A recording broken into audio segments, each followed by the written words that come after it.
Well, thank you for tuning in to another episode of Supercars Today TV. My name is Kevin Schwarze, your host, and I am honored and privileged, and no joke, to have a veteran of auto racing, stock car racing, and the ARCA scene, Jack Wallace. Jack, thank you for coming on the show. I really appreciate it. Well, thank you for having me. That music we heard was from Prep and Barium, from our own Kyle Harvey. His group Prep and Barium. It's kind of a play on words. Check them out on their YouTube page, spelled Prep and Barium, Preppen Barium, and the song is Prep and Barium. It's kind of a play on words, and some weekends you'll see Kyle on pit road working for those Venturinis. So thanks, Kyle, for the music, and we appreciate the groups lending us that bit of music, and I'm excited because I've known this gentleman for a long time. He's been a fixture in ARCA racing. He says this is the first time being interviewed, and your first ARCA start was 1979, so I guess I'm the first to put you in front of a mic, huh? Yes, sir. Are you ready to go? I'm ready. Okay, first off, I want to know is maybe tell us a little bit about your upbringing. Were your parents racers? This area, what led them to this area? Things like that? My parents were professional photographers. I come from a small town here in southern Indiana, and they didn't even like racing and didn't even want me around it. So when that bug hit, they were thinking you'd be maybe in the arts or, doctor, lawyer, president, whatever. My family is all artistic. My sister's a professional artist. My mother and dad were artistic. And it led into the sign painting portion, which led into lettering race cars.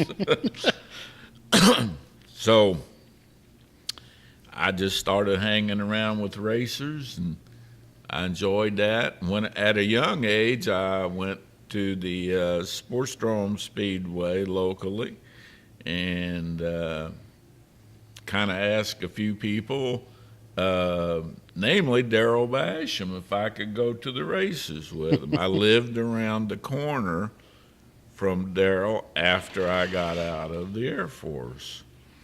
And one thing led to another, and here I am. Started, late model, sportsman, I guess like everybody else, huh? It was the late model series at the Fairgrounds Motor Speedway in Louisville, which doesn't exist any longer. Right. And Darrell took me to a ARCA race at Dayton Speedway, and I was hooked. Well, if you were going to race anywhere, the Louisville area really was a great place to do it. I mean, you got all these speedways around here and all these great drivers to, quote unquote, test your skill. Yep, we had a lot of good drivers that come from the Sportsdrome and then went into NASCAR. We had Louisville Speedway, which Frank came from, meaning Frank Kimmel, and there was just there's a lot of dirt tracks in southern Indiana. You just had your choice. I preferred, once I saw an ARCA race, I preferred the big cars. So why the number 2? I mean, it's iconic now, but when you started, it really wasn't. But, you were fixture for years in the ARCA series as number 02. Way back when I went to IRP, which is Lucas Speedway now in Indianapolis, and I went to a USAC race. Excuse me.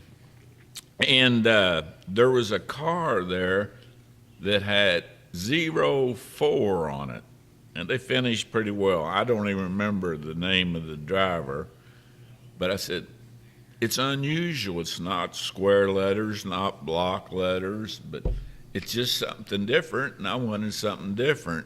The paint scheme of the blue and silver came from Salt Waltrip's car. Okay, yeah. The Indy 500 veteran, yeah. Yep, I think a lot of old fans remember Salt Walther.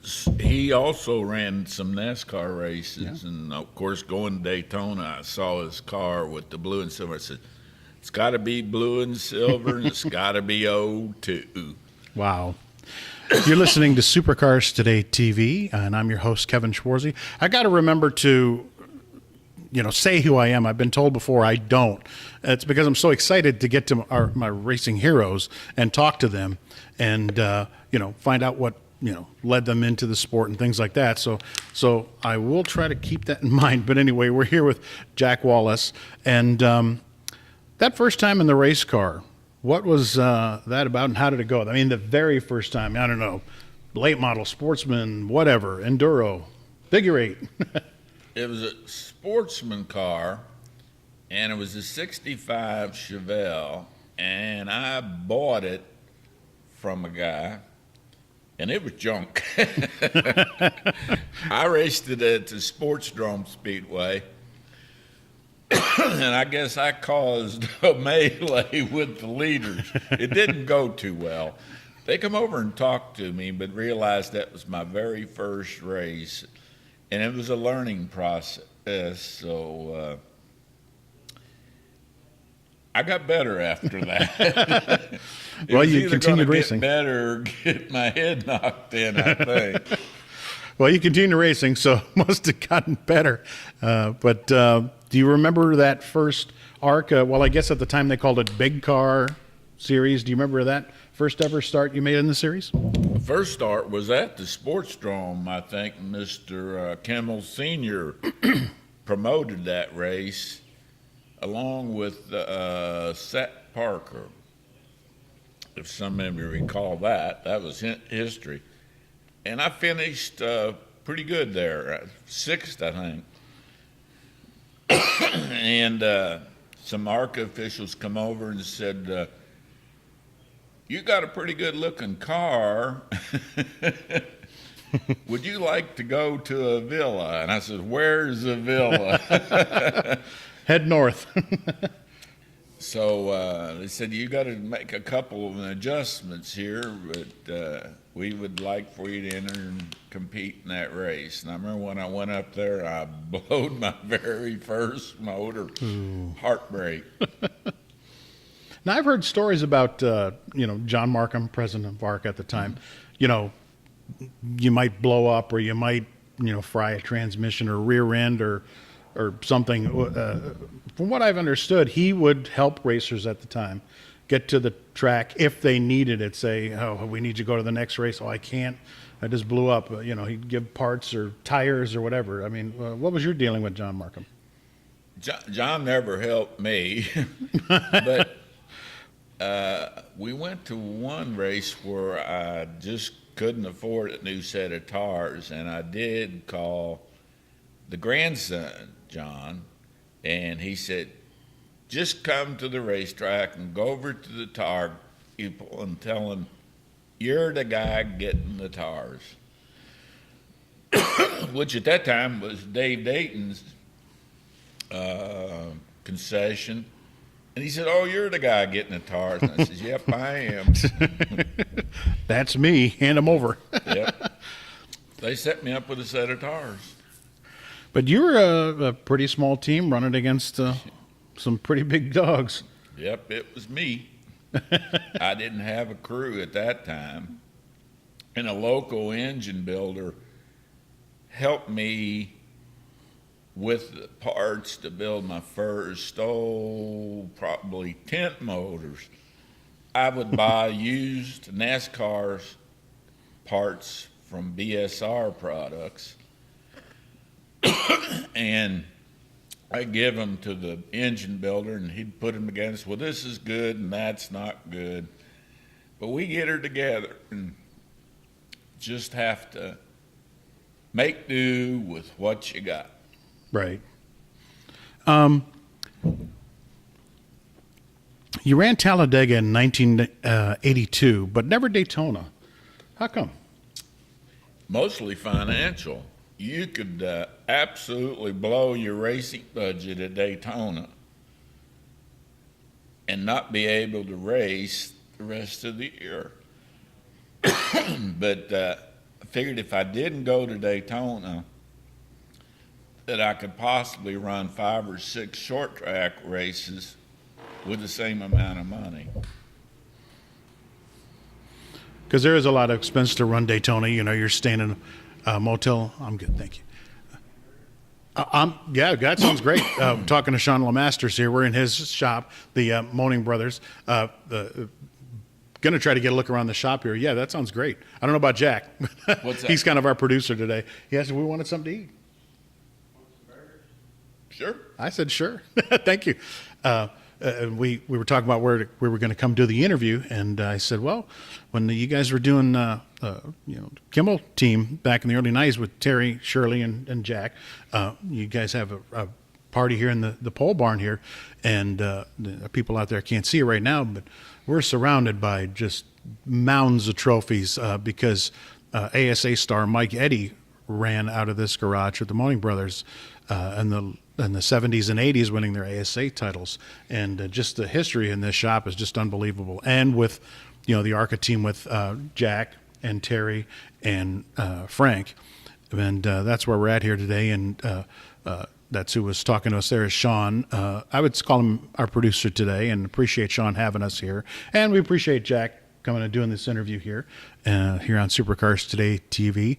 Do you have a chance, like and share these videos, because the more likes and shares, the more people get to see our racing heroes, and we don't want to forget them. And I'm doing my part to not let people forget our ARCA heroes, and Jack is definitely one of them. And your best finish in an ARCA race was a 4th at Flat Rock. Did you ever think at like a time like that, I got a shot at one of these things, to win one of these things? At Flat Rock, I felt like I could win it. You could have all the horsepower you wanted, and it just didn't work. It didn't work there. The combination I had with the car and the horsepower worked out really good. And Flat Rock probably suited, the speedrome and Louisville Motor Speedway, real short, tight, racing there. I'm sure that played right into your hands. Flat Rock was more of I call it a cereal bowl. Right. And Sportsdrome is racing flat track. And I could do well there because you just didn't need horsepower. You were in North Wilkesboro with all those Cup teams when ARCA ran there in 1980. Maybe talk about that race for a moment. That was spring of, I believe, April of 1980. We drove down there. I wrestled a couple of guys to go with me. We unloaded and blowed the motor qualified, and I hadn't paid for it yet. Oh, boy. And so you went all that way, and you didn't even run a lap. Well, we had a practice session. Well, right. And then we went out to qualify, and I was going through the gears. I remember the backstretch, and it just come apart. It's a long way to go to... Packed up and came home. But, well, at least you're on the rundown as I was racing there. But when did you realize that your racing was kind of coming to an end? Because you raced all through the 80s, Actually, I had a brand new car built, and it was pretty good. Was it that Buick or that Pontiac? It was the Pontiac. We were faster everywhere we went, but so was everybody else. Right. I ran that car about 5 races, and I said, this is a shame. I got a good car, the best equipment I could buy or could afford. I says, we need to put somebody in here that can get 100% out of this car. I obviously can't. Racing was my hobby. I did it for a hobby. It wasn't my living or anything else. And I said, I know a guy locally that can get this job done if I can get him to come and race with us. And I called Frank up on the phone and said, "You interested in driving my car?" And Frank says, "Yeah." So we got together, and you know the rest of the story. We know the rest of the story, and we'll get a little more in depth in that in a minute, because actually your two best finishes are fourths, but the one at Delaware in '91, that's your other fourth. But you started and Frank finished. That's right. Frank was running for the championship at Louisville Motor Speedway. They raced on Saturday night, and the Delaware race was on Sunday. So I and me and two other of Frank's regular crew members from Louisville took it to Delaware, practiced it, qualified it, while Frank raced Saturday night at Louisville. And when they were done, they drove all night long to Delaware. And the rule was I had to start the car because I qualified it. So I ran a lap, come in, we put Frank in the car. He finished fourth, I believe. Well, and not only that, he was going to run for Rookie of the Year in '92, and that Yes. I believe that He couldn't run more than 5 races. so technically got a sixth race, but it only counted as 5 since you started. Because So I it's not a started bad the car, strategy. yeah. But what was it about Frank that made you take a look at him? Because there was other guys out there too. Well, I've known the Kimmel family for a long time. And I'd watched Frank race, and he's a good driver, a clean driver, smart driver. He took care of your equipment. I said, well, we got 4 wheels, 4 tires, and 1 car. So you tear it up, we're done. That's it, right? That's it. You're watching Supercars Today TV with my guest, Jack Wallace. And can't tell you how much I appreciate being on the show. Jack and I have known each other a long time, going on, 30 years. Jack used to advertise on my the forerunner to Supercars Today TV, which is called Supercars Today, the news magazine that covered the series, just ARCA in the early 1990s. But he would advertise with me, and I don't know how much good it did him, but people were using him anyway. I think he just did it to kind of keep me going, and I really appreciate that, and just happy to have him on the show. And perhaps talk about your relationship with Terry Shirley, because it wasn't just you and Frank. Right. Terry had a car. He was racing at Louisville, and he wasn't doing too well with it. And he had put Frank in a car and just turned that whole program around. And I wanted Frank to go to ARCA, but he was driving for Terry. So we kind of just messed around for years, negotiating how he's going to do this. And I said, well, Frank can run 5 races and not jeopardize a Rookie of the Year. And then we just worked out a deal where Frank ran the 5 races, and after the 5 races, excuse me, I got the coughs today. That's okay. I usually do, but I don't today. After the 5 races, I had a new car. Frank's available to drive it. And I said, it was a toss-up whether we went to ASA. Terry wanted to do SA. I kind of wanted to do ARCA. But I already had, I think I finished 9th in the points and was pretty much assured the starting spot. So